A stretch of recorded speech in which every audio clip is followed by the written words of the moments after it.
ចង់ឲ្យជីវិតសុខស្រួលពេលចាស់ស្រីៗគួរធ្វើរឿងទាំង5នេះមុនឈានចូលវ័យ30ឆ្នាំនៅអាយុ30ឆ្នាំជាពេលសំខាន់បំផុតសម្រាប់ជីវិតមនុស្សស្រីវាជាពេលវេលាដែលអ្នកបានឆ្លងកាត់បទពិសោធន៍ជាច្រើនដែលធ្វើឲ្យអ្នកក្លាយជាមនុស្សដែលមានភាពចាស់ទុំដូច្នេះមុនឈានចូលវ័យនេះស្ត្រីគួរប្រើពេលដែលខ្លួនមាននៅក្នុងវ័យក្មេងឲ្យមានតម្លៃដើម្បីរៀបចំខ្លួនឯងធ្វើឲ្យខ្លួនឯងរឹងមាំទាំងផ្លូវកាយនិងផ្លូវចិត្តព្រមទាំងផ្នែកហិរញ្ញវត្ថុផងដែរចំណុចទី1ធ្វើខ្លួនឲ្យឆ្លាតនិងមានសុខភាពល្អកំឡុងពេលនៅក្មេងអ្នកអាចខំប្រឹងធ្វើការឲ្យខ្លាំងដើម្បីទទួលបានលទ្ធផលល្អឬសម្រេចគោលដៅរបស់ខ្លួនប៉ុន្តែមិនត្រូវភ្លេចគិតពីសុខភាពដែរកុំប្រឹងខ្លាំងដល់គ្មានពេលសម្រាកមនុស្សឆ្លាតគេចេះរៀបចំថាពេលណាត្រូវធ្វើពេលណាត្រូវសម្រាកត្រូវរៀនគ្រប់គ្រងពេលវេលាគេងឲ្យគ្រប់គ្រាន់គិតឲ្យច្បាស់ហាត់ប្រាណឲ្យទៀងទាត់ថែរក្សាផ្លូវចិត្តឲ្យបានល្អ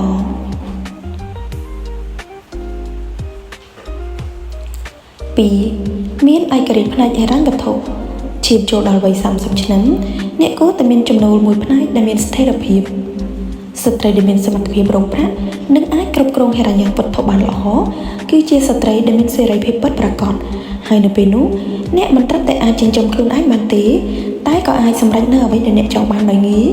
មិនចាំបាច់ពឹងផ្អែកលើបុរសឬនរណាម្នាក់ឡើយការរកប្រាក់ដោយខ្លួនឯងនឹងផ្ដល់ឲ្យអ្នកនូវទំនុកចិត្តក្តីសុខយ៉ាងពិតប្រាកដ3ត្រូវចាប់ផ្ដើមសន្សំទាន់ពេលនៅក្មេងត្រូវរៀនចេះសន្សំ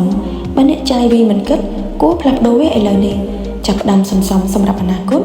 គឺជាការបង្កើនទីសុវត្ថិភាពមួយសម្រាប់ផ្លូវហិរញ្ញវត្ថុនិងជាគោលដៅដើម្បីឲ្យអ្នកមានជីវិតស្ងប់ស្ងាត់ទៅថ្ងៃក្រោយ4រកបទពិសោធន៍ជីវិត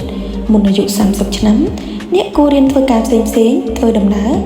ស្គាល់មនុស្សថ្មីៗនិងព្យាយាមធ្វើរឿងថ្មីឲ្យបានច្រើនដើម្បីបន្ថែមចំណេះដឹងឲ្យទូលំទូលាយការងារនីមួយៗ